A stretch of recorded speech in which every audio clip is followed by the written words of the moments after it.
Welcome to the Welfare Gaming PC build, the build that is for the poorest people around. If you are on welfare, this is the build for you, coming to the market at only $150.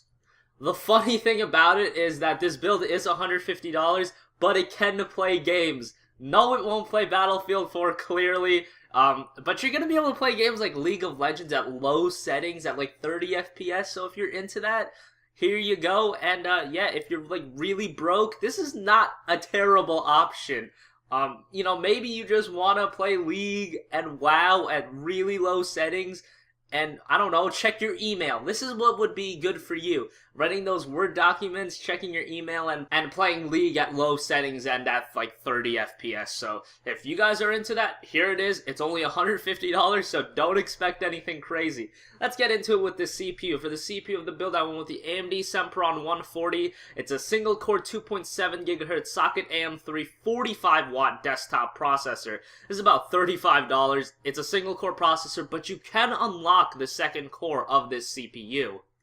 No, this isn't going to do great in video editing. It's not going to perform any better in gaming, but it's a CPU that you're going to be able to browse the internet. You're going to be able to look at your email, stuff like that, playback video. That's not going to be too much of a problem. And with the GPU that I got with this build, you are going to be able to play some low-end games. Moving on to the motherboard, I went with the Gigabyte GA AM1M-S2H. All the parts will be in the description box down below. This actually has SATA 6 GB per second and USB 3. Other than that, it pretty much has nothing because this is a $35 motherboard, and if you're expecting a lot out of a $35 motherboard, well, you're just sadly mistaken. But hey, it's got pretty much every feature that you could want and nothing else, and when I mean nothing else, I really do mean nothing else. Moving on to the RAM of the build, I went with G.Skill NS Series 2 GB.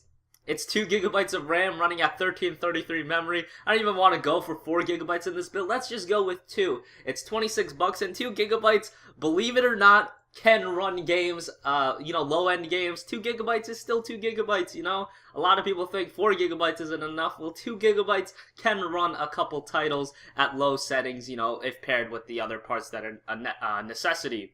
Also, 2 GB is perfect for that web browsing, video watching, stuff like that. Obviously, you're probably not going to be able to play back HD video with this, so that's kind of a shame, but hey, whatever.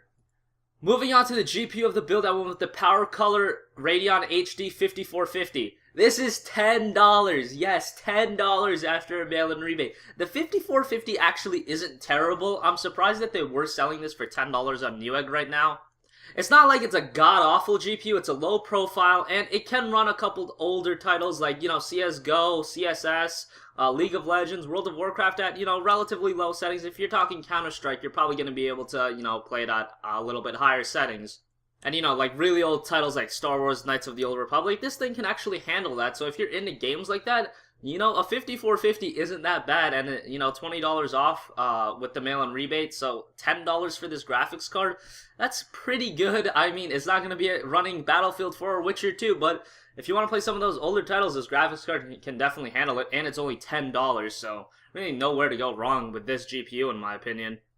For the hard drive of the build, I went with the Western Digital WD Blue. You can get a refurbished one on Newegg right now, an 80 GB hard drive for $10. Yes, it's 80 GB, so you're going to be able to pretty much store nothing on it because the OS takes like 20 gigs on its own. So really, this is like 60 GB, and considering you never get what's actually advertised, so you're not getting the 80 GB, you're probably getting like 72 GB.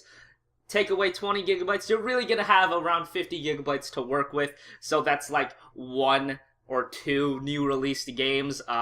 So yeah, not a lot of space to work with here, but this is a welfare build. You shouldn't be expecting a 1 TB or even a 500 or 320 GB hard drive. We have to settle with 80 GB. Finally, for the case, I went with the Apex mid-tower case.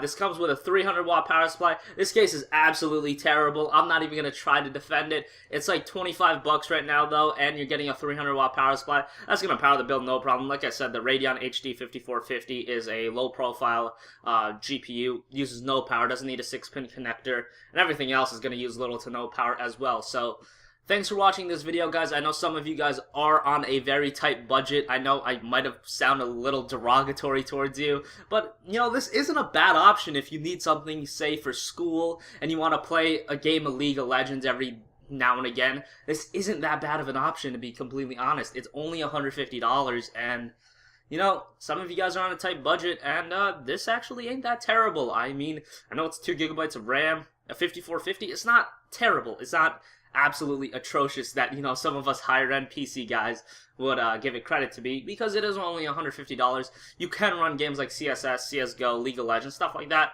You're going to be able to run that. So thanks for watching this video, guys. Remember to hit that subscribe button, like this video, and comment. And I'm out. Later, guys.